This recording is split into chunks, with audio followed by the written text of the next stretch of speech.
Member of Parliament for Ketu North, James Avedzi, has described the government reshuffle as long overdue, as he urged the new ministers designated not to rush to initiate new policy programs in the next 9 months in office, but focus on completing ongoing projects in their term in office. He spoke to my colleague James Avedzi in Parliament earlier today.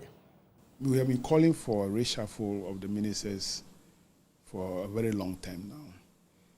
The president didn't listen to any of these calls. So finally, the president has done it. But my first impression, or general impression, is that it came too late. This reshuffle should have been done long ago. Because, look, the president was in power for first 4 years. He never reshuffled his cabinet ministers. Then another 4 years was given to him. We are calling for reshuffle because people have sat on one ministry for long. They became too used to the system. They became exhausted in terms of ideas. They don't have any new things to introduce into the administration of those ministries. So things were not moving on. So we are calling for the president to reshuffle. And if you reshuffle, you bring in fresh ideas. But the president didn't listen to us. Now that he did it 10 months into the election, it came too late. So my impression is that it is too late. But, well, it has come. But it is too late. I wonder if the new ministers who have come on board will be able to do anything meaningful that will benefit the people of this country. What they say, I'm sure they have some 8 to 9 months, approximately, or 10 months to stay in office before an eventual either total change of government to bring in another government or to continue on a fresh page. Within this 9 to 10 months, what would it add or subtract to governance and leadership? Well, it will add some level of changes. Because as I said earlier on, ministers who have now come on board or have now given a new portfolio will now come with new ideas. But you know, it takes some time for new ideas that they will bring on board to manifest. First of all, they also need time to study the new ministries and their new portfolio and then see what they can do. So 9-10 months to the end of the year, actually about 9 months to the election.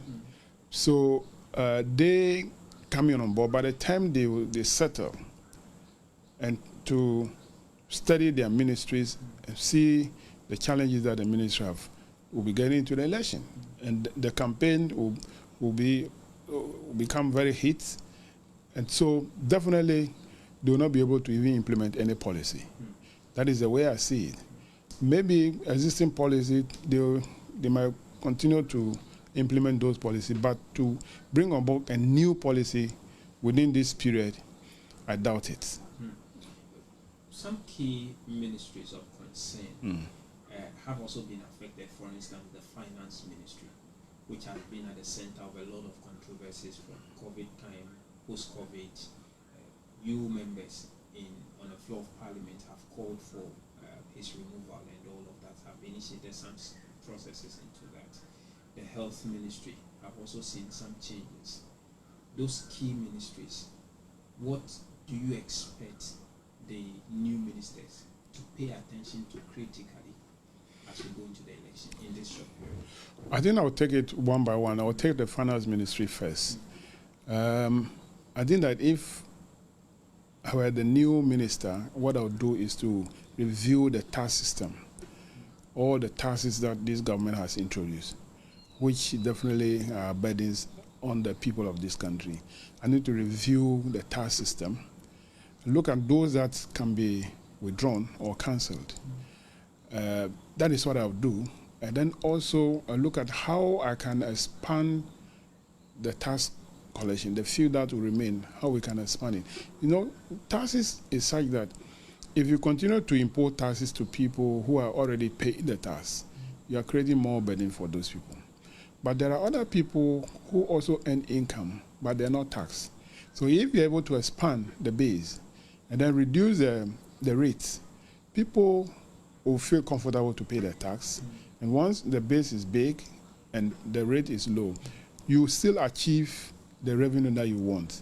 But because we have failed all the time to work on the base of our tax collection system, that is why we always want to introduce new taxes, and the people who have been paying the system will continue to pay those ones also. And that's so I would advise that the new minister look at the tax system and see what you can do. The second thing I can do is that this is an election year. There will be pressure on the minister where current government will want to spend to impress on people. You realize that they will want to initiate new projects just for votes. But that will lead to overspending. And if it leads to overspending, the deficit that will come will take long time to resolve.